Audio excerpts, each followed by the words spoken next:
بسم اللہ الرحمن الرحیم۔ السلام علیکم۔ کعب الاحبار کہتے ہیں کہ بخت نصر بنی اسرائیل کی قتل و غارت کے بعد ایک نہایت ڈراؤنا خواب دیکھا، لیکن اسے بھول گیا۔ کہنوں اور سحروں کو بلا کر خواب اور تعبیر دریافت کی۔ انہوں نے کہا، تم اپنا خواب بتاؤ تاکہ اس کی تعبیر بتائیں۔ وہ غصے میں آ کر کہنے لگا، میں نے تمہاری مدت تک اس لیے تربیت کی ہے کہ تم خواب اور اس کی تعبیر سے عاجز رہو۔ میں تمہیں 3 دن کی مہلت دیتا ہوں تاکہ تم میرے خواب کی تعبیر بیان کرو، ورنہ تمہیں قتل کر دوں گا۔ کہنوں اور سحروں کے قتل کی خبر مشہور ہو گئی۔ ان دنوں حضرت دانیال علیہ السلام بخت نصر کی قید میں تھے۔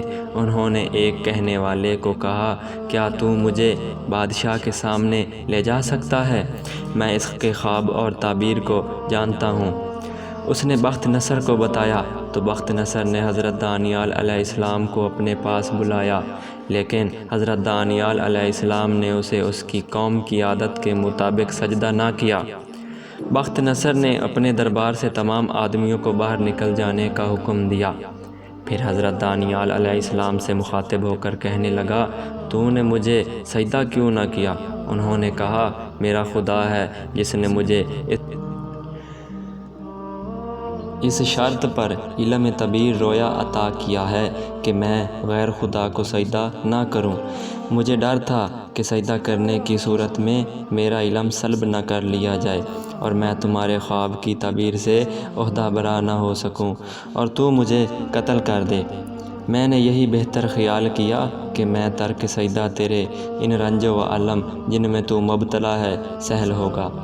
بخت نصر نے کہا، میرا اب تو اسے زیادہ کوئی معتقد نہیں۔ جس نے خدا کے لیے وفائے عہد کیا ہے وہ میرے نزدیک سب سے اچھے انسان وہی ہے جو خدا کے لیے وفائے عہد کرتے ہیں۔ پھر کہا، میرے خواب کی تعبیر جانتے ہو؟ انہوں نے کہا، ہاں۔ تو نے ایک بہت بڑا بت دیکھا جس کی آنکھ سونے کی، کمر چاندی کی، پشت تانبے کی اور پنڈلیاں لوہے کی، اور دونوں سرین کے درمیان پیٹھ کی ہڈی مٹی کی بنی ہوئی تھی۔ جب تو نے غور سے دیکھا تو اس کی ساخت کی خوبی نے تجھے حیران کر دیا۔ اچانک آسمان سے ایک پتھر گرا جو اس کے سر کے درمیانے حصے پر لگا اور اس کی شدید ضرب سے وہ بت پس کر آٹا ہو گیا۔ سونا، چاندی، تانبا، لوہا اور مٹی باہم پیوست ہو گئے کہ ایک اندازے کے مطابق انہیں تمام جن و انس مل کر علیحدہ علیحدہ نہیں کر سکتے تھے، اور اگر ہوا چلتی تو وہ بکھر کر رہ جاتے۔ پھر تو نے دیکھا کہ وہ پتھر جو آسمان سے گرا تھا اس نے اوپر اٹھنا شروع کر دیا اور برخاست کے ساتھ ساتھ بڑا ہوتا گیا، یہاں تک کہ اس نے تمام زمین کو اپنی گرفت میں لے لیا۔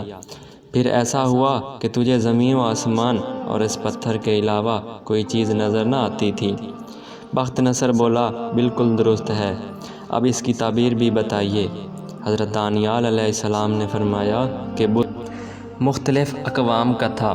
سونا وہ قوم ہے جسے تو جانتا ہے، اور چاندی وہ قوم ہے جس کا تیرا بیٹا تیرے بعد بادشاہ بنے گا، لیکن تانبے کا اطلاق اہل روم پر ہوتا ہے، اور لوہے سے مراد ملک فارس ہے، اور مٹی سے مراد وہ 2 عورتیں ہیں جو روم اور فارس کی ملکہ بنیں گی، اور وہ پتھر جس نے سب کو پاش پاش کر دیا وہ دین ہے جو آخری زمانے میں ظاہر ہوگا، اور رب العزت عرب سے ایک پیغمبر صلی اللہ علیہ وآلہ وسلم مبعوث فرمائیں گے تو تمام ادیان اور منسوخ کر دے گا اور تمام زمین پر قبضہ کر لے گا۔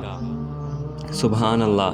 ہمارے حضور کی تعریف تو ان کی تشریف لانے سے ہزاروں سال پہلے ہی سے شروع تھی اور ہمیشہ باقی رہے گی، کیونکہ جس حبیب صلی اللہ علیہ وآلہ وسلم کا ذکر اللہ رب العزت بلند کرے اسے کون ختم کر سکتا ہے۔